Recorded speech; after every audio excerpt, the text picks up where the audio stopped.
Sabi ni candidate number 7, kung siya na lang daw ang natitirang babae sa mundo, papakasalan niyo daw po ba siya?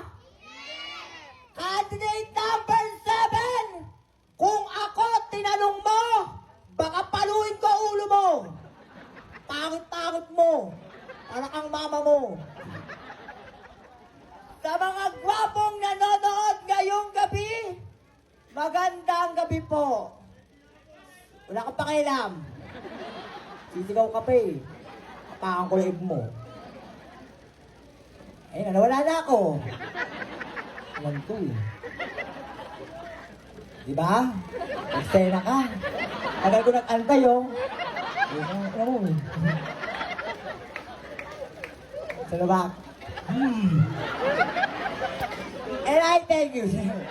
Tulog lang. Oh, talaga, DJ? Sumasabay ka pa? Ano mo? Iyan ka pa, ha?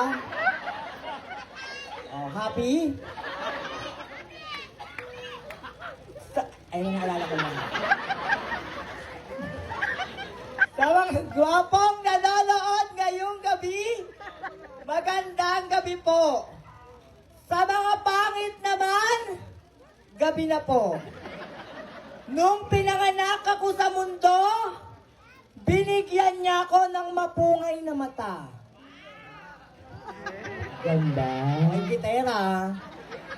Matangos na ilong. Wow. At kissable na mga labi. Wow. Nung pinagsama-sama, nag-away-away sila. Kaya ito naging resulta. Mukhang terorista. By the way, my name is Edman de los Reyes.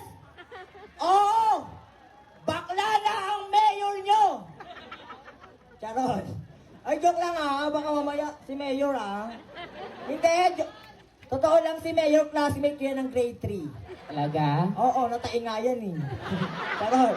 Charot lang. By the way, my name is Andrea Brillantes. Oh, wala kang pake. Manonood ka lang.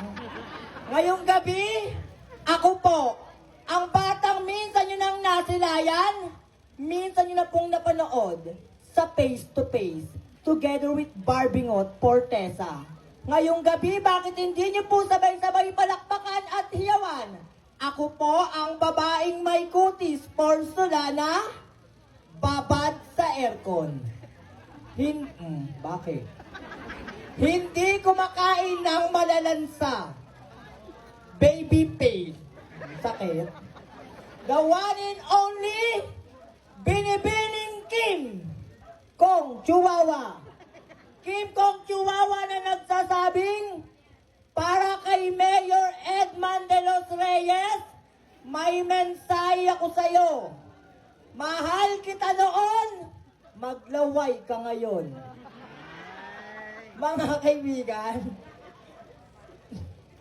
kaibigan, ang bawat katagang namutawi sa aking bibig, hindi ko po layunin ang bastusin ang barangay niyong nasasakupan. Bagkus layunin po namin ang makapagpasaya sa barangay niyong nasasakupan. Bago ko po linsanin ang napakagandang entablado niyo ngayong gabi, kahit hindi naman. Charot. Charot lang. Ay, talaga, DJ. Puksa mo ako ha. O, mamaya ka. Sige. Ayan, natandaan nyo yan ha. Ano ako dito? Candidate.